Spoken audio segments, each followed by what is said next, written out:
Good morning guys. Punta pala kaming park. Kaya happy na naman yung iba.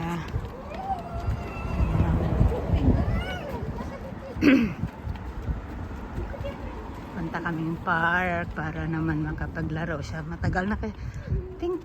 Ang tagal niya nang hindi nakapunta sa park. More than 1 week. Matagal na yan dito pag ano. Kasi lagi akong busy. Tsaka pagod.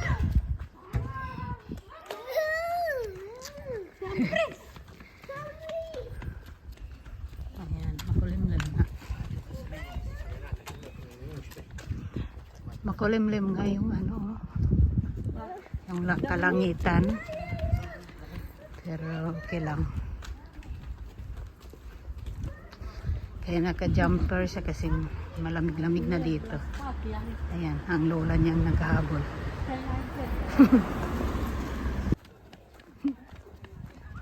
Ayan na siya. Dito na kami sa park. Ayan. Pero pupunta muna siya sa playground. Which one? Dalhin ko muna siya sa playground siya maglalaro.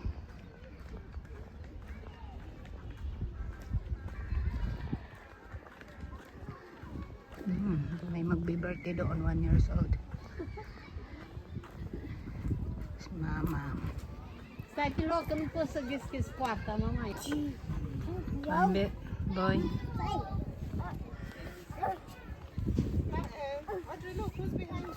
Ayan siya. Maglalaro. Yeah, slide. Go slide.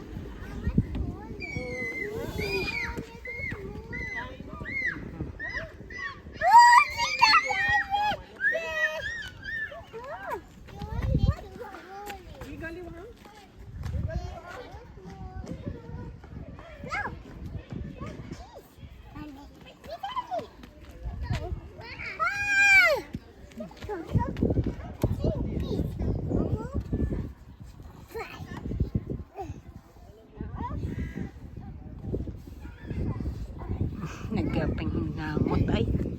Mag-aakyat lang ah. 1, 2, 3, 1 ka. Buti na lang umaraw guys.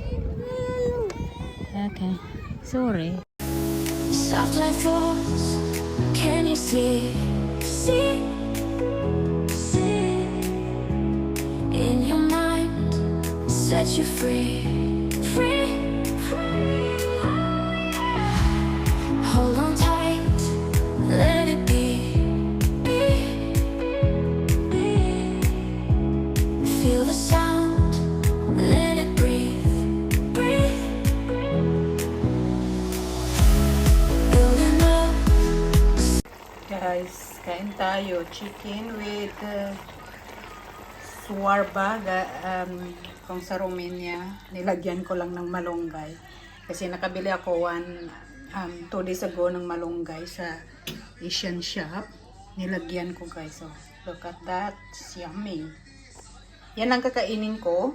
Kasama nitong pasta. Ayan. Yan, kasama ng pasta with chicken and malunggay. Yan lang guys ang ating kakainin ngayon. Sorry, nahilo kayo tuloy. Ayan. Yummy, yummy, yummy, yummy, yummy. Yummy, yummy, yummy. Yan, tapos magluto ko ng corn. Ito itong kawain. Ayan, ang kakainin ko.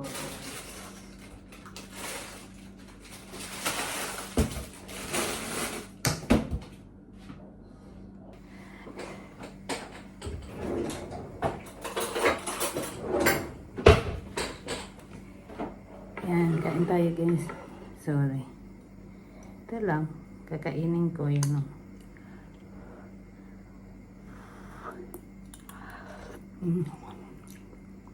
Oh, sarap. Na may malunggay. Lasang lasa ng malunggay.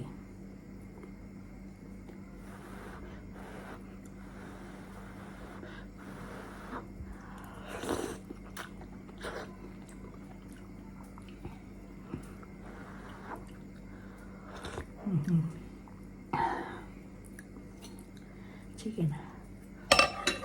Kain muna ako guys. May mga bangka. Lumabas pala ako. Kasi magbili ako ng isda na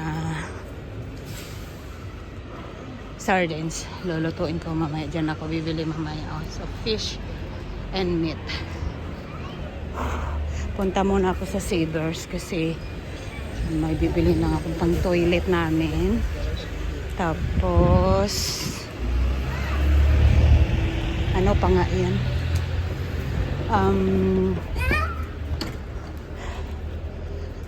Magtingin-tingin kung may mura. Dala ko sa box. Ilagay ko sa box namin. Ay sa box kong kasi sa Pilipinas. Dito tayo ngayon. Dito ako guys.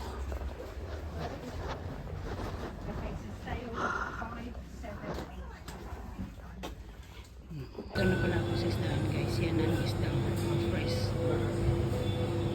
Ayan. Ang mga isda. Diyan ako bumili. Pero pinalinisan ko muna yung sardinas.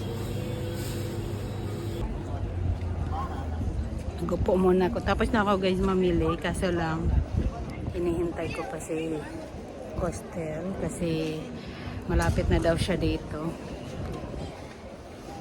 Galing sa work niya. Bababa na daw sa station. Eh, malapit lang naman ito sa station. Kaya hintayin ko na lang sa pauwi. Dito kasi ako sa town.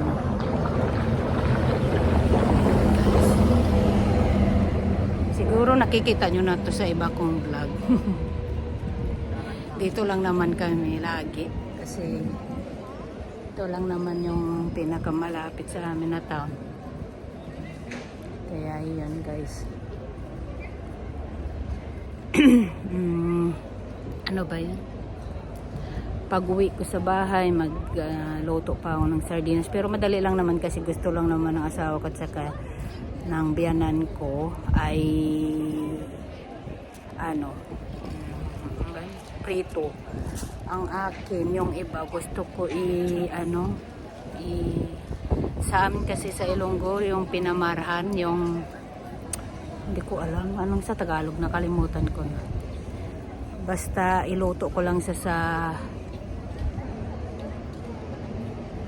suka, pero apple cider ginagamit ko at saka olive oil and dapat lagyan ko pa ng olives pero hindi ko alam kung may olives kami sa bahay.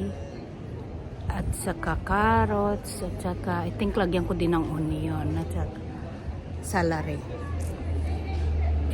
Kaya yan lang guys. And then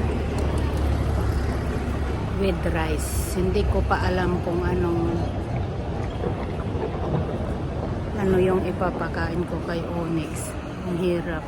Kasi parang hindi sa kasi makakain kasi nga parang hindi ko alam kasi sinisipon siya or parang magkakasakit sa kasi. Sana hindi naman. Sana maging okay lang siya. Baka kulang lang din siya sa tulog kasi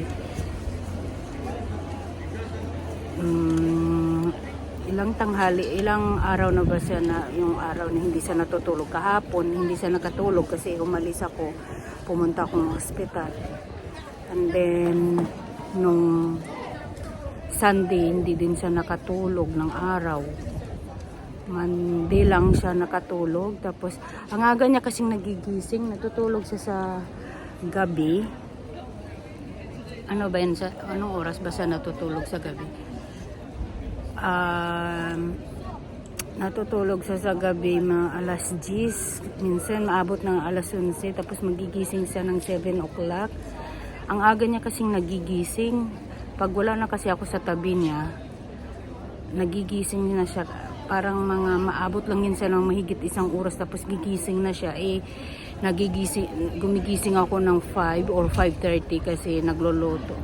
nagpiprepare ako ng breakfast ng asawa ko, ng tatay niya. Kasi siyempre naman, pupunta sa work, kaya kailangan ko siyang lutuan ng breakfast para naman makakain siya pagdating sa work. At least, busog siya.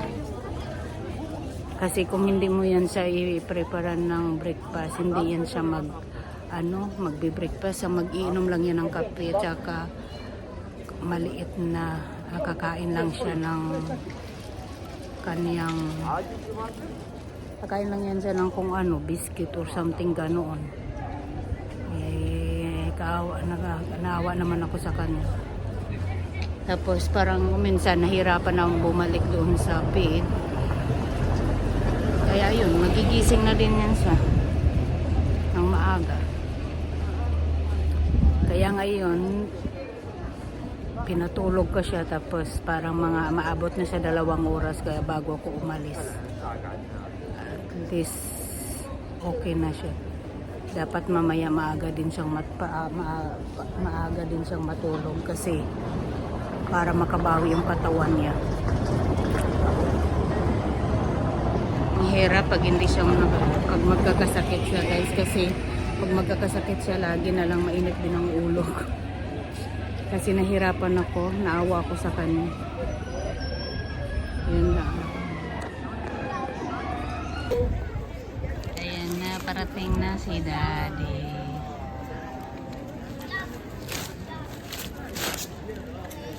Ay, ang gwapo.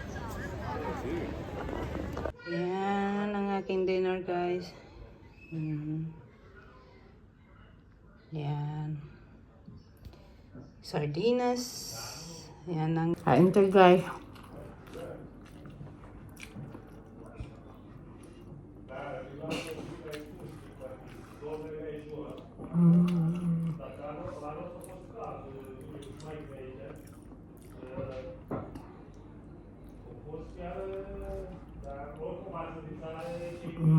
Sarap, guys. Sige, tapusin ko muna kain ko, guys, ha?